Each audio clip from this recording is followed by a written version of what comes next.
Eric with Perry Hill Farms. We wanted to come to you. We're at a local farm in close to our hometown. I'm going to pick some strawberries to make some jellies, and then we just wanted to video a little bit of our trip here today.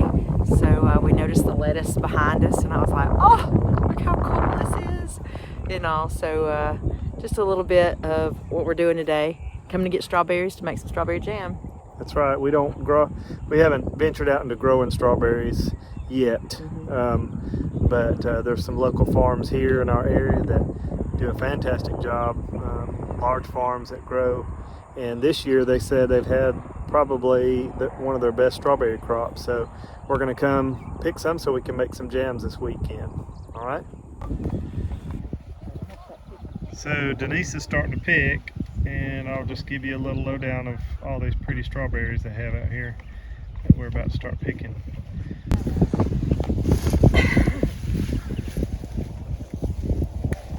My wife's excited. Thrilled.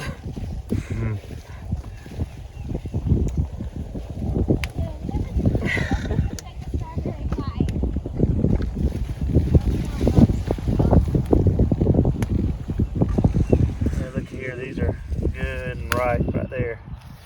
Makes for a sweet jam right there. Sweet strawberry jam.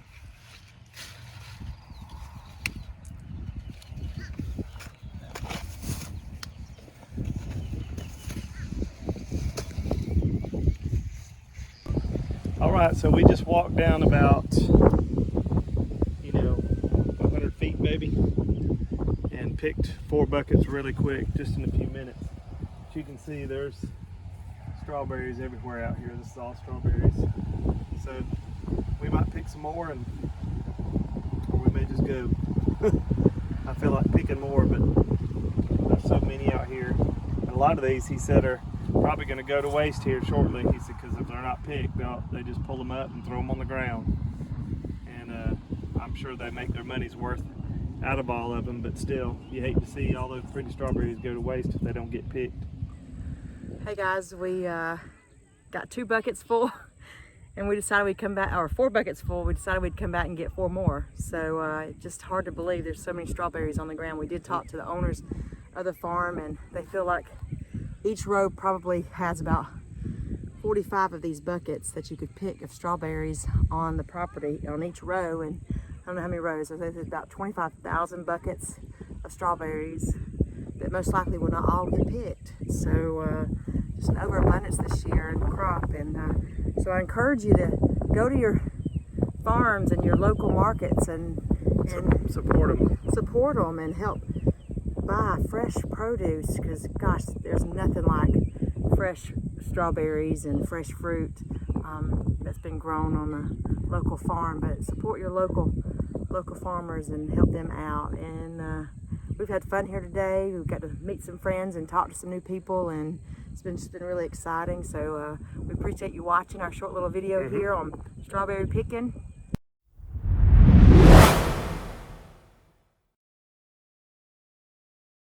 Hey everyone, this is Eric with Perry Hill Farms, my wife Denise. And we are, now that we've picked strawberries, we're going to start making some strawberry jam.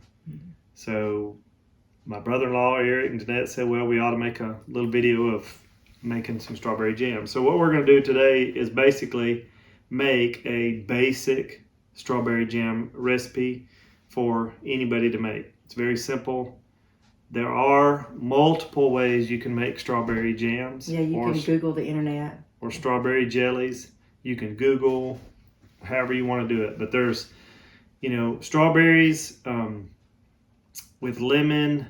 Some people can do these kind of jams without pectin at all, which is, pectin is, if you don't know what that is, it's just something to help firm the jam or the jelly up. It makes it spreadable and not liquidy.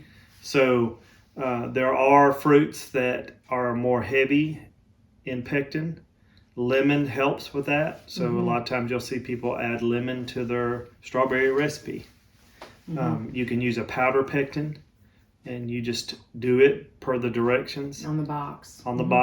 Or you can do a liquid pectin. And today we're going to just for your purposes, showing you how to make a basic strawberry, we're going to use a liquid pectin. Yes, and just follow the instructions that's in the package of how to do a strawberry jam. Correct. Because there is a difference between jam and jelly. Jam is with the fruit pureed in it, crushed in it, and jelly is just pretty much just the juice. Just the juice. Of the berry. And we're doing jam because it is one of our most popular jellies that people like to get, and it's one of the easiest. It's an easy thing so to make. Easy. And again, you can make it so many different ways. You can add things to it. You know, so you can look up all kinds of different varieties. But for us, we got fresh, ripe strawberries. We've got some crushed, and we're going to make some strawberry jam tonight. Mm-hmm. And so we're going to show you how we do it. So what we have already done is washed our jars, and some packages will tell you sterilize your jars. So however you do that, dishwasher, or what we do right now is we wash ours in the sink with soap and water, rinse them good. We stick ours upside down in the oven at 170 degrees. 140, 170, 200 degrees, however hot you want them. The smaller the jar, they tend to get hotter. Or at least to my skin, they do. And basically put them in there, let them get good and hot. And I do that while we're making the recipes and cooking them down. Then we can take the jars out of the oven as we start pouring up the jam. So let's get started, So we've done that, and we're going to get started.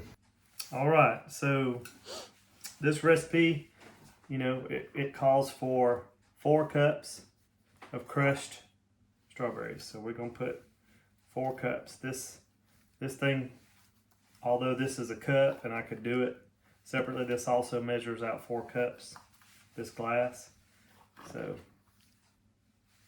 that is 4 cups according to this.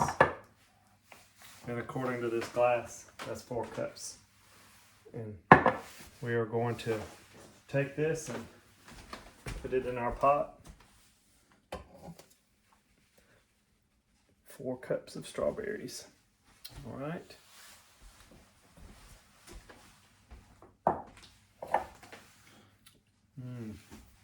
It tastes so good. This recipe calls for 7 cups of sugar. So in a minute we're gonna add our sugar and get this mixture melted down, and I'll tell you how we're going to do that in just a minute, okay?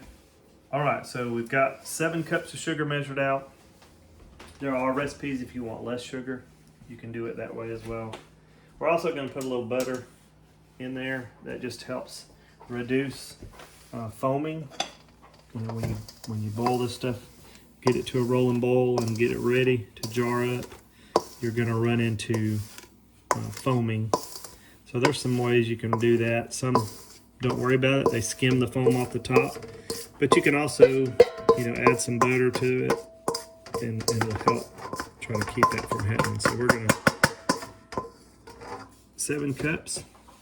Now it is important, you know, with any of these type recipes, when you're following a jam recipe or a jelly recipe, is don't stray from the mixture on that certain recipe. If you want one with less sugar, find one that's designed for less sugar for your pectin or your gelling component. Because if you just say, well, I don't want a lot of sugar in this recipe, and you cut the sugar out, or you want more sugar, it's going to affect, you know, how it gels. So what we're doing is we're mixing that in, and you see now we just have this big sugary strawberry mixture. And we're gonna throw in a little butter, and we're gonna get this thing going. We're gonna get this basically to what's called a rolling boil. Now a lot of time when we started doing all this stuff, I was always say, what is a rolling boil? I mean, is it, you know, if it's rolling boil, I think that's the way it is. But actually what they mean by a rolling boil is when I'm stirring it like this or smoothing the spoon through there, that it's continuing to boil as I stir. if it's boiling and you think, okay, it's a rolling boil, but you can stir it and it stops bubbling, even if it's just for 10 seconds or so, that's not a rolling boil.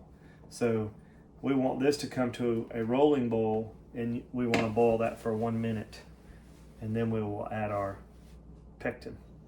So, okay, guys, we've been sitting here waiting for it to come to a rolling boil, like Eric said, and that rolling boil is when you stir it, it does not stop boiling, and it's pretty much doing that. You see the foam on the top?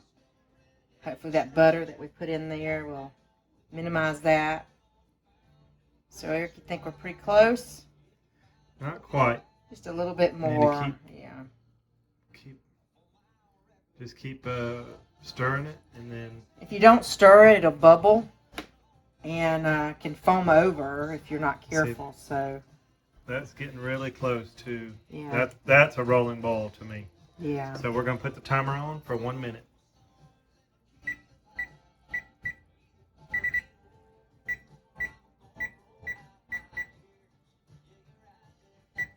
There we go. All right. And she's gonna keep stirring it for that 1 minute while we do it for a rolling boil, and then we'll add our pectin. All right. So we're waiting on the timer. She's continuing to spin it, and make sure it's. Then we're going to add the Certo, and it's going to do that. We got to return it once you add the pectin, and the box will tell you that once you add the pectin, you have to bring it back to a rolling boil. Usually doesn't take long to get it there. Once you stir it in, it's going to kind of stop boiling for just a second. But once it starts to return back to a rolling boil, we'll do it for another minute.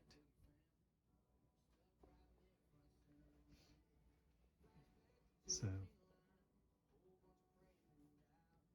Yeah, we usually, when we're here in the kitchen working, we usually get our music playing in the background and stand around and talk and laugh and cut up.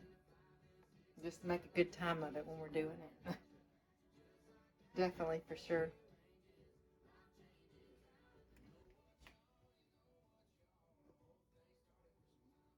Let's see. It's going to be close. Not yet. Not quite.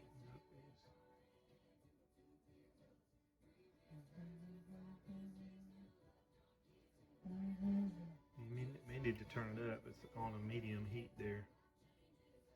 There you go.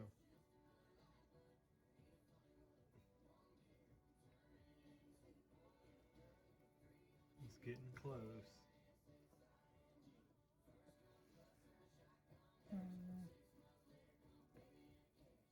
So I think we're getting to a rolling boil there. So we'll start our timer and do 1 minute. Okay, so now we're going to start jarring our jams. We get our hot jars. I've got me a wet, clean paper towel to wipe the lids off when we're done. And he starts sitting up there very hot. So, got my ladle and my, there we go.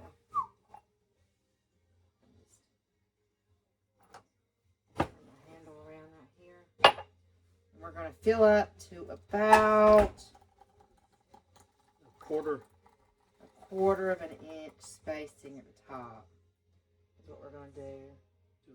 Just below that red cone, or that red funnel. The red rim, just below it, we're going to drop it. And so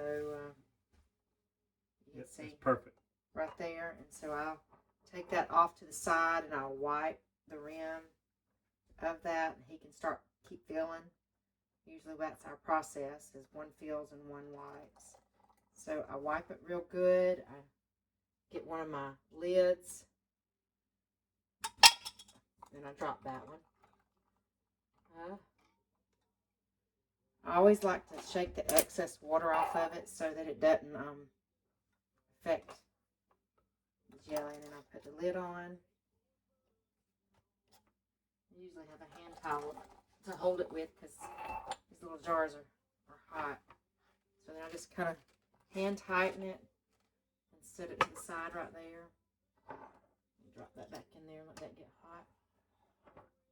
Most important thing is just make sure your rims are of your glass jar is clean and free from any of the jelly, because you don't want them not to seal, and then you end up having a bad batch of jam, and you don't want that. So I'm very particular about making sure I wipe over that rim as much as I can, you know, and just finger tight there. So sure looks pretty. Sure looks pretty. This recipe will make about 8, we might get 7 or 8 jars out of this recipe.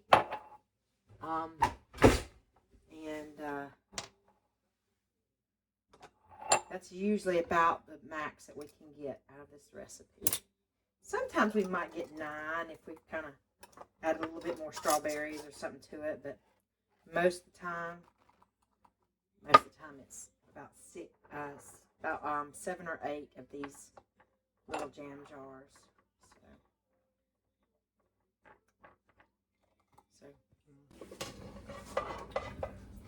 So we're scraping the rest out of this pot. We got 1, 2, 3, 4, 5, 6, 7, 8 jars.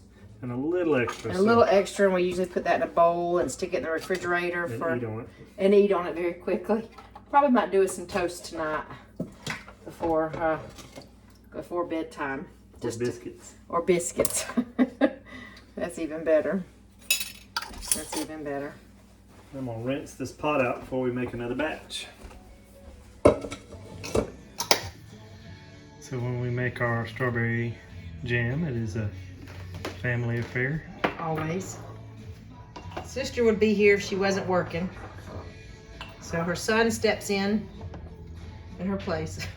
Let's hold Jace to the bout well. I wanted to just cover with you what we do with our rings and our lids. We always purchase brand new lids when we're doing our jellies, because you don't want to reuse those once you've processed them and used them before. But the rings, you can reuse the rings. My granny used to take them off after the lids popped and sealed and just put them in the drawer. But you always want to inspect your rings and make sure that they're free of rust or spots or anything like that. And do the same with the lids also, the flat part also. Just to make sure that you're guaranteeing yourself a good solid seal when you put it in the water bath and do that. So I just wanted to let you know that make sure you check them. I had one that I did that was a little rust. I don't know, it had a few spots on it that I didn't like, and so it's not going to get used, and we're going to throw that one away. So you can do that to make sure you can guarantee that you're going to have a good seal and not have any damage to your sealing process when you do that. Okay, so we have another batch on the stove, and I already tasted the other batch, and it is and so the other thing, Denise was talking about these lids. The newer ones, they say you don't have to put them in warm water or warm them up for them to stick on the seal. There's a little like rubber part that's inside that helps it stick down to the top of the jar, and so right there. And so that's why you don't reuse those, because once that seals down once, it's not safe to do it again. And so we always still warm ours. I'm just paranoid that it's not going to seal good. So we just still warm them like that they used to do, but they say that you don't necessarily have to do that. And then, like Denise said, we hot bath these, which means they're not pressure, but hot bath. And that's what we'll show you shortly. So we wanted to show you our process of how we can really know if our jam is going to firm up with the pectin.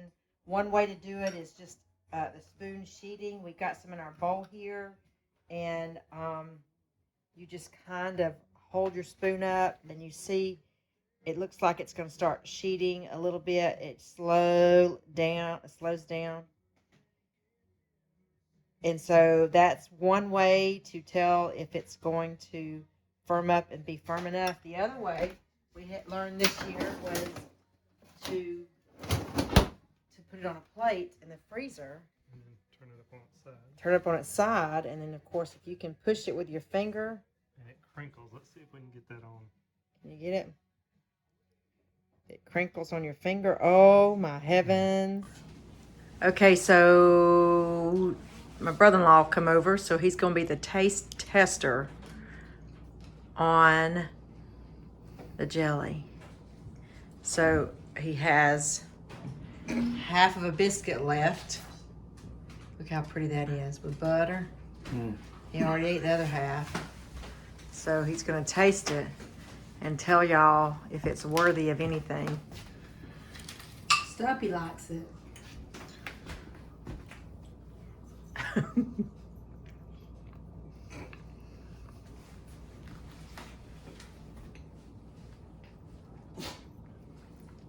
Mighty fine.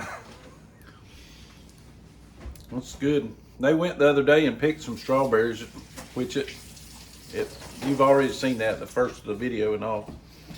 That jelly is so, or jam, whatever you want to call it. Well, jam is, you got fruit in it. Right. Jelly is made with juice. I understand that. Know all that, but they went the other day and picked, I think, 8 gallons of strawberries, and sister-in-law will show you all the ones that her and her husband have put in the jars this evening. I think Jace helped them a little bit, but I wasn't in on the strawberry picking. I was over cutting up a hog, and but you know, that's the way we work around here, you know. I was doing one thing, they was doing another, then we just share with each other, you know. And it wasn't like he didn't help me do the hog, because he was picking the strawberries and doing the jam. So the way I look at it, he was helping me do the hog, and I was helping him do the jelly, if we're both gonna eat some of it. So we try to help each other out and all, but anyway, she just wanted me to taste test that again. I might better have one more bite. Let me check and make sure. I don't want to tell y'all a story, you know, so let's get one more. You can see that I'm usually the taste tester and all. But no, we thank y'all for watching. I'm sorry my mouth's full, and we appreciate y'all watching, and we just want to thank you. If you could share our videos, like and subscribe, and just remember, you know, a buttered biscuit with some jelly on it. And I always try to say a simple life's a much more enjoyable life. It don't get much simpler than a buttered biscuit with jelly on it and Jam.